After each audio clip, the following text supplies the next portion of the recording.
উনি একটা দল তৈরি করলেন এনসিপি, যেটার উনি কি বলবো ছদ্মপিতা।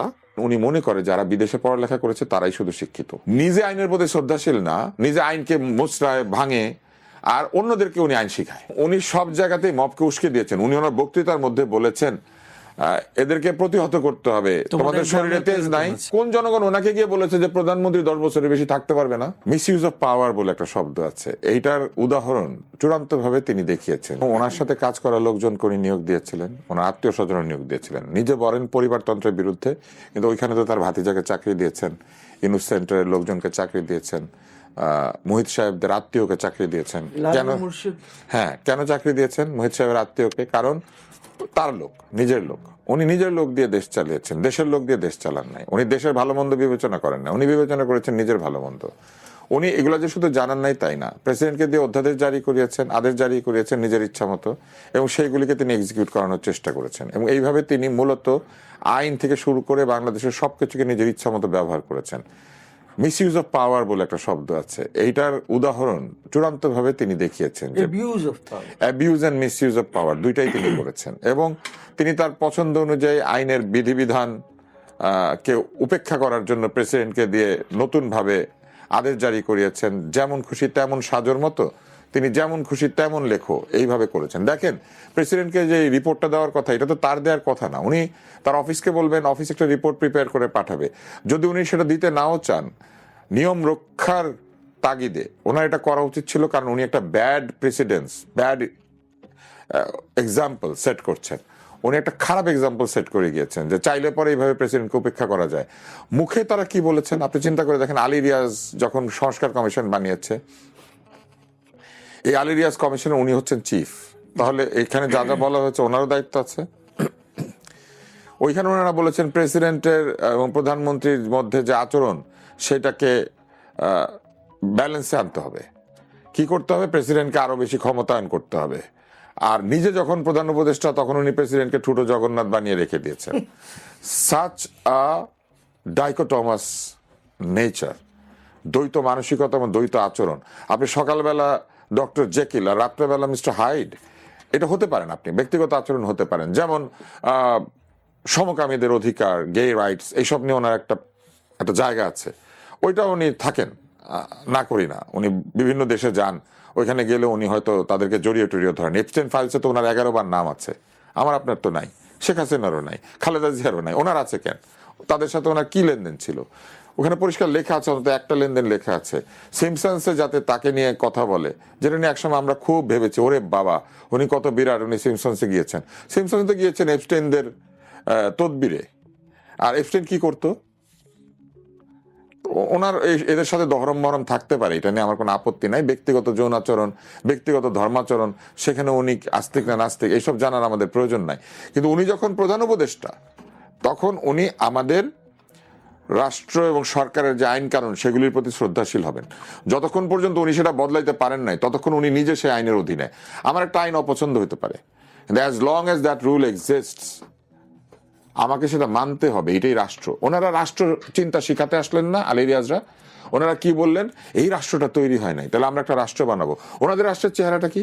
ওনাদের রাষ্ট্রের চেহারার মধ্যে পরিবারতন্ত্র নাই, কিন্তু ওনার অফিসে পরিবার আছে ডক্টর ইউনুসের। ওনার ওইখানে স্বজনপ্রীতি নাই, কিন্তু উনি ওনার ইউনুস সেন্টারটাকে প্রধান উপদেষ্টার দপ্তরে ট্রান্সফার করেছেন।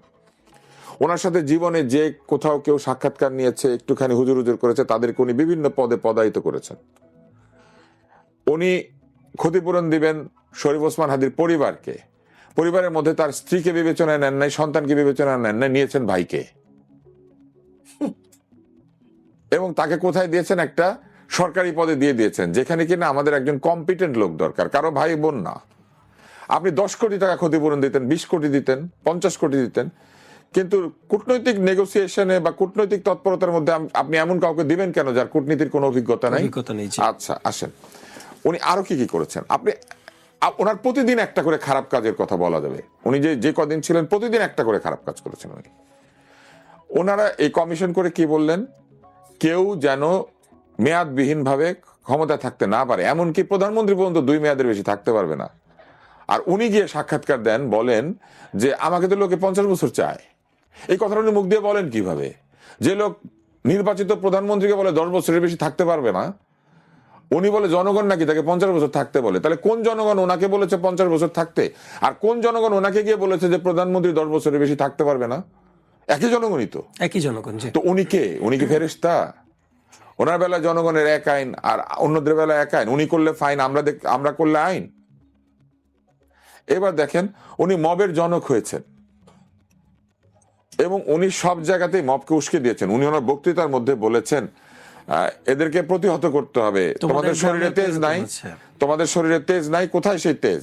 কেন তেজ দিয়ে কেন কেউ কাউকে প্রতিহত করবে? আমার স্বামী হায়দার পাটোয়ারিকে ভাল লাগে না, এই জন্য আমি ওর উপর ঝাঁপিয়ে পড়বো আমার শরীরে তেজ আছে দেখে, বা ওর তেজ আছে দেখে ও ঝাঁপিয়ে পড়বে আমার উপরে।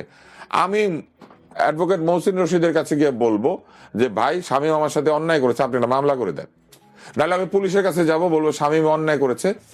উনি পুলিশের কাছে যেতে বলে না, উনি আইনের কাছে যেতে বলে না, কিন্তু সংস্কার কমিশনের মধ্যে বলে আইনের শাসন স্থাপন করবে।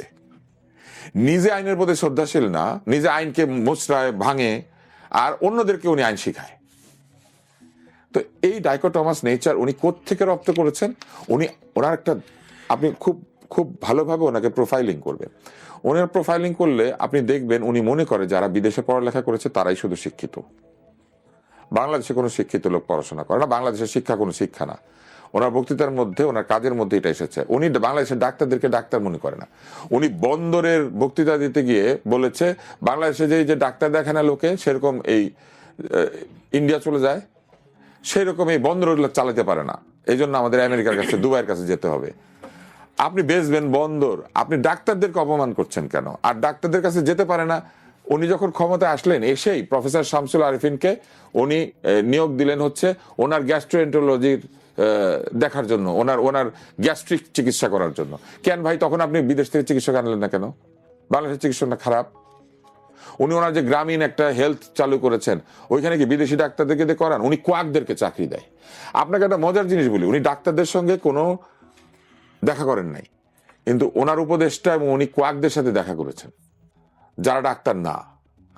উনি ব্যবসায়ীদের সাথে কোনো দেখা করেন নাই, কিন্তু ওনার বিনিয়োগ উপদেষ্টা বিদেশে গিয়ে এক তথাকথিত নামধারী ব্যবসায়ীর সঙ্গে দেখা করে একটা পলিটিক্যাল ডিল সাইন করে উনি এখানে এসে স্ট্যাটাস দিয়েছেন ড্রিল বেবি ড্রিল। উনি জাতিকে গ্রিল বেবি গ্রিল করছেন, আর ওনার উপদেষ্টা ওখানে গিয়ে বলে ড্রিল বেবি ড্রিল।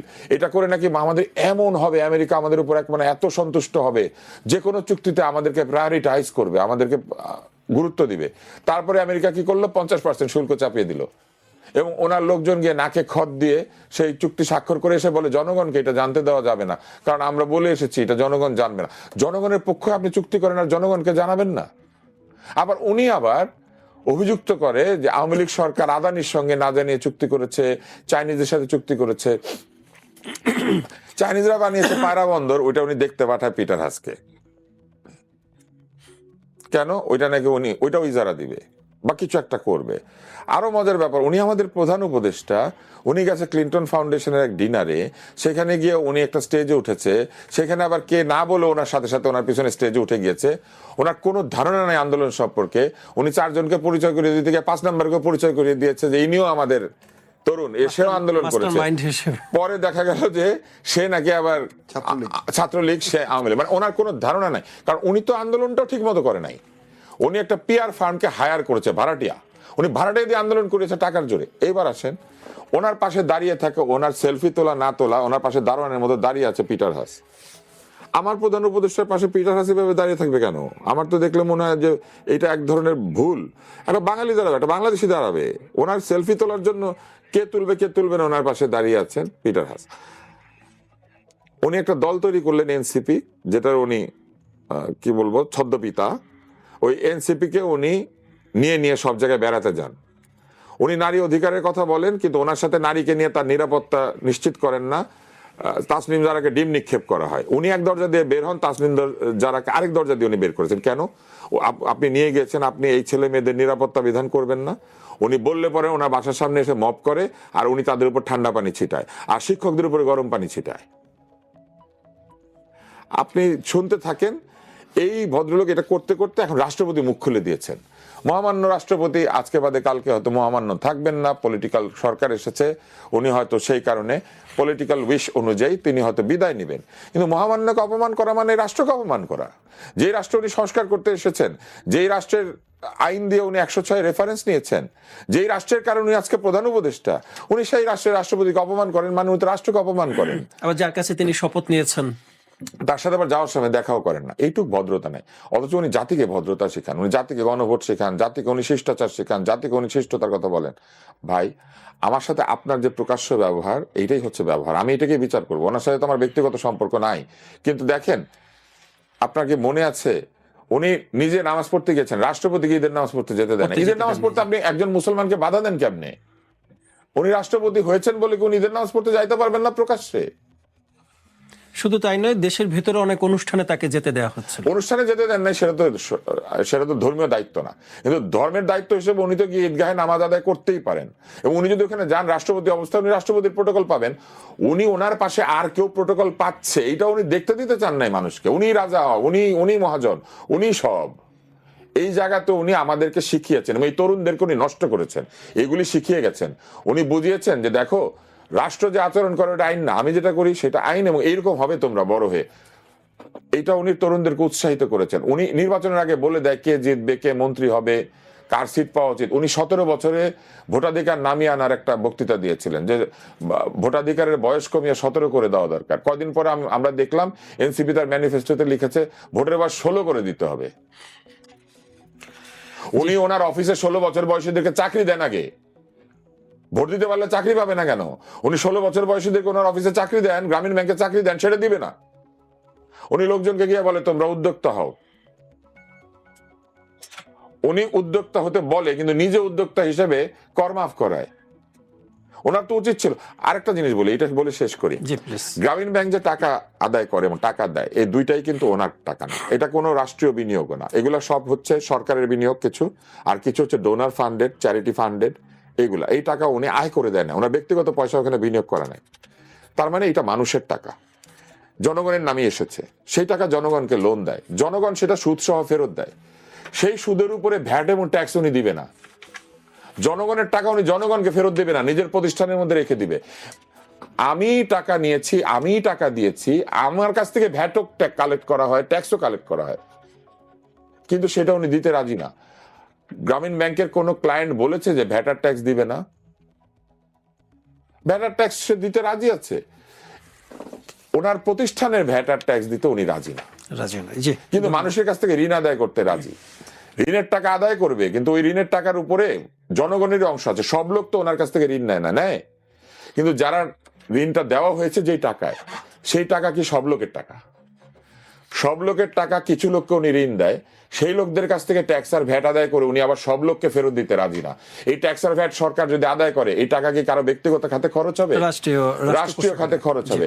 এই কারণে ওনার সময় কর আদায় কমে গিয়েছে, ট্যাক্স কমে গিয়েছে, কারণ উনি নিজেই তো ট্যাক্স দিতে রাজি না। উনি শুধু এইটাই করে নাই, উনি নোবেল পুরস্কার পাওয়ার পরে এটার উপর আয়কর আছে। বাংলাদেশে কিন্তু লটারির পুরস্কারের উপর আয়কর আছে, দিতে হয়।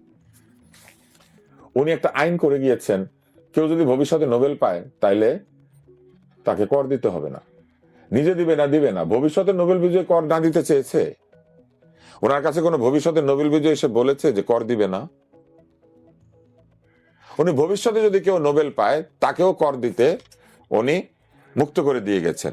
মানে এক মজার ব্যাপার, নিজে দেবেন না, আরেকজন নোবেল পাবে তাকেও দিতে দিবেন। জি, আমি আসবো আপনার কাছে আরো একবার। জনাব শামীম হায়দার পাটোয়ারি, একটু এক সেকেন্ড করের উপরে জি প্লিজ। উনি যে টাকা আয় করেন, এই যে বক্তৃতা দেন না বিভিন্ন ইউনিভার্সিটিজ, বিভিন্ন জায়গায় বিদেশে, ওইখানে 10,000, 5,000, $12,000 পান। এইটার উপরে কিন্তু উনি দেশে আনেন, টাকাটা দেশে আনেন, কিন্তু উনি ট্যাক্স দেন না। কেন দেন না? উনি বলেন যে আমি ওয়েজ আর্নার, যেহেতু ওয়েজ আর্নার্সদের উপরে কোনো ট্যাক্স নাই, উনি ওই বেনিফিটটা নেন। He has never paid any taxes to the government of Bangladesh or to Bangladesh. কিন্তু একজন কনসালটেন্ট, একজন বিশ্ববিদ্যালয়ের শিক্ষক যখন বিদেশে কনসালটেন্সি করে ডলার আনে, তাকে ট্যাক্স দিতে হয়। উনি বলে ওয়েজ আর্নার, উনি ওয়েজ আর্নার, উনি শ্রমিক।